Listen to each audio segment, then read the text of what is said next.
मशहूर अभिनेता और नाटककार गिरीश कर्नाड ने न सिर्फ देश के बल्कि दुनिया के महानतम कवियों में गिने जाने वाले रविंद्रनाथ टैगोर पर की है ये विवादित टिप्पणी। नोबेल पुरस्कार विजेता रविंद्रनाथ टैगोर को कर्नाड ने दूसरे दर्जे का नाटककार बता दिया और ये भी कह दिया कि उनकी तारीफ इसलिए होती है क्योंकि उन्हें नोबेल पुरस्कार मिला। Tendency to be reverential about people and think that they are marvelous because they've got the Nobel Prize or something of that kind. Rabindranath Tagore न सिर्फ महान कवि और चिंतक थे बल्कि देश के साहित्य और शिक्षा के अलावा स्वतंत्रता आंदोलन को नई दिशा देने में भी उनकी भूमिका थी। टैगोर साहित्य में नोबेल पाने वाले पहले एशियाई थे। उन्हें नाइट की उपाधि भी दी गई थी जिसे 1919 में जलियांवाला बाग हत्याकांड के विरोध में उन्होंने लौटा दिया था। उन्होंने दर्जनों उपन्यास, नाटक और कविताएं लिखी। महंगाई से पहले से परेशान दिल्ली एनसीआर के लोगों के लिए एक और बुरी खबर।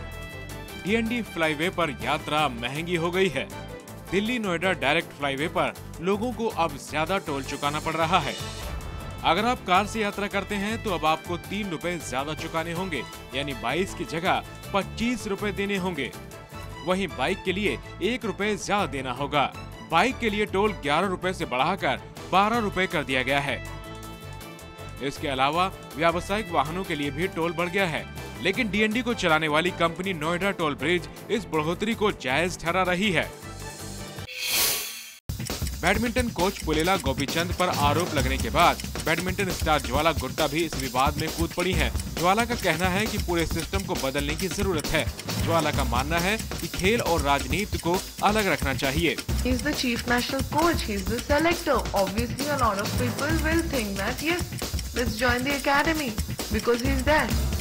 You know, again, I'm not saying that Gopi is doing it, but that's the human nature that tends to happen. Gopichand पर बैडमिंटन खिलाड़ी प्राजक्ता सावंत ने परेशान करने का आरोप लगाया था। प्राजक्ता ने कहा था कि गोपीचंद उनका करियर बर्बाद करने की कोशिश कर रहे हैं। प्राजक्ता की अर्जी पर बॉम्बे हाई कोर्ट ने स्पोर्ट्स अथॉरिटी ऑफ इंडिया यानी साई को निर्देश दिया था कि वो प्राजक्ता को नेशनल कैंप में शामिल होने दें। ये खूबसूरत हीरा 76 कैरेट का है। नीलामी से पहले से स्विट्जरलैंड के जिनेवा में प्रदर्शनी में रखा गया। आर्क ड्यूक जोसेफ नाम का यह हीरा हैदराबाद के नजदीक गोलकोंडा की खदान से निकला था। आर्क ड्यूक जोसेफ को दुनिया के सबसे कीमती हीरो में से एक माना जाता है। माना जा रहा है कि आर्क ड्यूक जोसेफ नाम का यह हीरा 100 करोड़ से ज्यादा में नीलाम होगा। आर्क ड्यूक जोसेफ को गोलकोंडा खदान में मिले सबसे बड़े और सबसे ज्यादा कीमती हीरो में से एक माना जाता है।